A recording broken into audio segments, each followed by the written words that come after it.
আমাদের ইবাদতের সাক্ষীর সম্পর্ক। এ কারণে ফজরের লম্বা কেরাত হয়, অকুরআন আল ফাজর।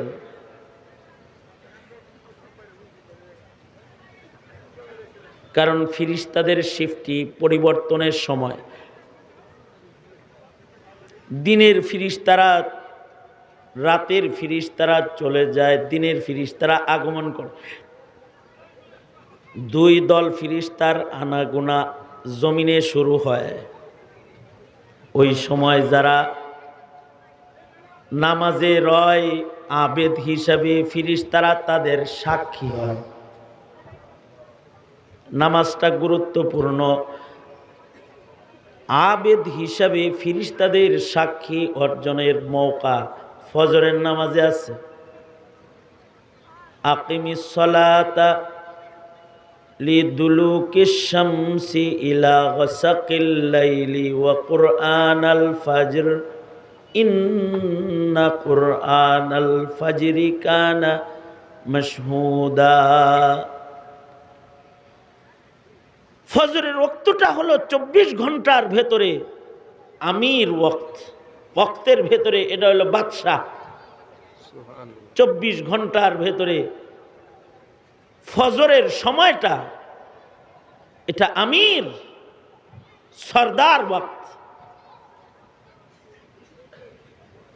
সময়টা সবচেয়ে দামি সময় 24 ঘন্টার ভিতরে ফজরের সময়।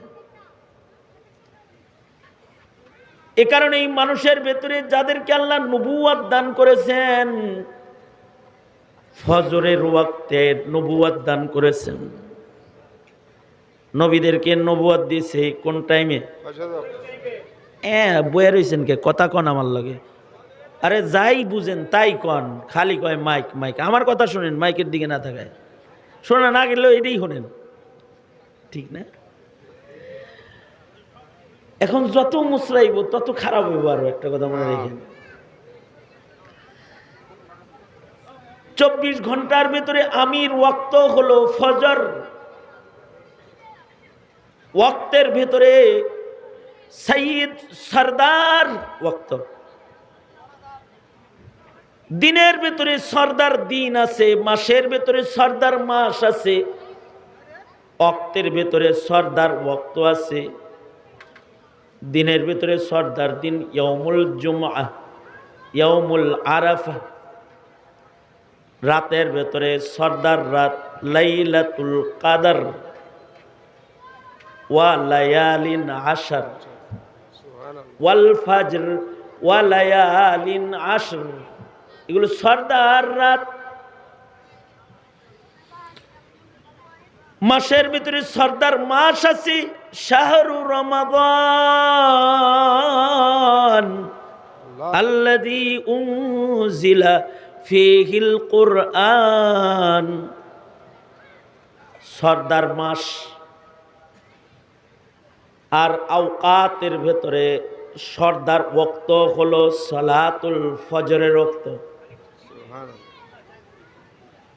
এই কারণে এই সময় আল্লাহ তাআলা নবুয়ত বিতরণ করেছেন,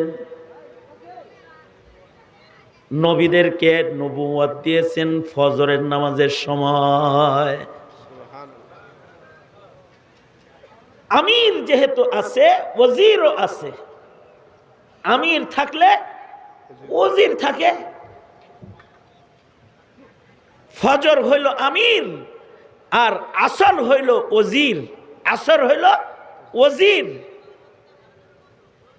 এ কারণেই আসরের ওয়াক্তে নবুয়ত তো আর বন্টন হবে না, কিন্তু আসরের ওয়াক্তের হিফাজতের মাধ্যমে বেলায়াত বন্টন হয়। যারা আসর হিফাজতকারী হয় তাদের ধীরে ধীরে আল্লাহ তাআলা বেলায়াত দিয়ে দেয়। এ কারণেই খাজা কুতবুদ্দিন বখতিয়ার কাকি রহমতুল্লাহ আলাইহি ওনার জানাজাকে পড়াবে ওলি বাছাই করে জানাজার ইমাম বানাইতেছে।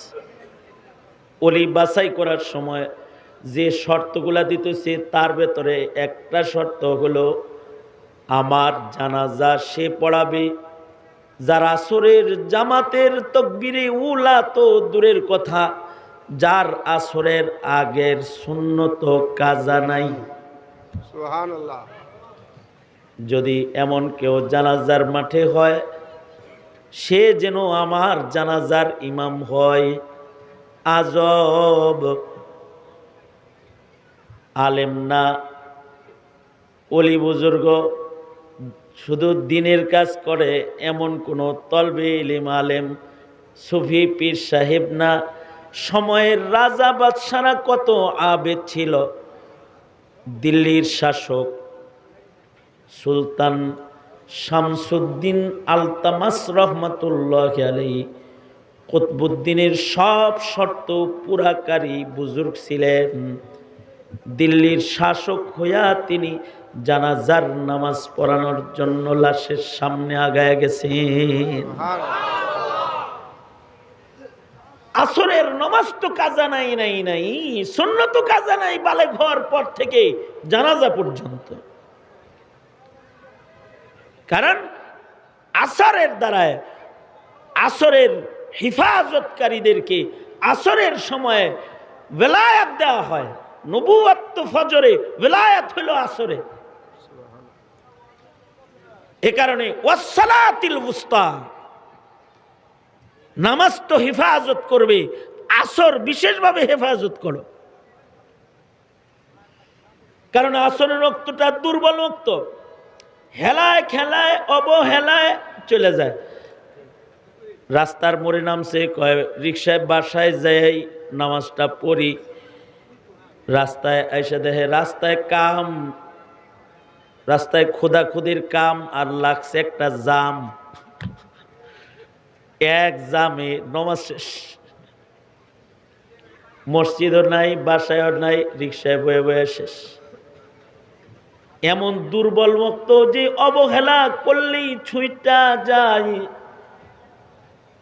মানুষকে আল্লাহ তাআলা আসরের কসম করে, আল্লাহ তাআলা আসরের নামাজের দিকে তাকাইতে বইলা কথা কয়। তার মানে হলো রবের কথা যদি অবহেলা করো আর যদি আসরের দিকে না তাকাও, তাহলে দেখবা জীবনের আঁকে বাঁকে জামে জামে ফালতু কামে কামে তোমার হায়াতটা আসরের ওয়াক্তের মতো পট করে চলে গেছে আর আজরাইল আয়া পড়ছে। তখন খালি হাত কিন্তু কবর পথের যাত্রী হয়ে যাবে। ওয়ালা আসান, এটাও হতে পারে যে সময়েরই কসম করেছেন, কারণ সময়ের চাইতে দামি জিনিস মানুষের জন্য আর নাই। কারণ হায়াত হলো মানুষের জান্নাতের কামাই রুজির মূলধন। যার জীবনে হায়াত বেশি তার জীবনে ইবাদত বেশি। যার জীবনে হায়াত বড় তার লাইলাতুল কদর বেশি। যার হায়াত বেশি তার রমজান মাস বেশি। যার হায়াত বেশি তার তাকবীরে উলার নামাজ বেশি। যার হায়াত বেশি তার জিকির বেশি। যার হায়াত বেশি তার তিলাওয়াতুল কোরআন বেশি। যার হায়াত কম তার ইবাদত কম। তবে হায়াত এত দাম, আল্লাযী খালাকাল মাউতা ওয়াল হায়াতা লিয়াবলুয়াকুম আইয়ুকুম আহসানু আমালা। হায়াতের একটা সেকেন্ড অনেক দাম। হায়াত দিয়া আল্লাহ নেককার আর বদকার আলাদা করবে। হায়াতে যারা নেককার তারা জান্নাতের মেহমান, আর হায়াতে যারা বদকার হায়াতের কদর করে নাই, মহান আল্লাহ নারাজ হয়ে তাদের দোজখে ফেলবেন। নাউজুবিল্লাহ। হায়াত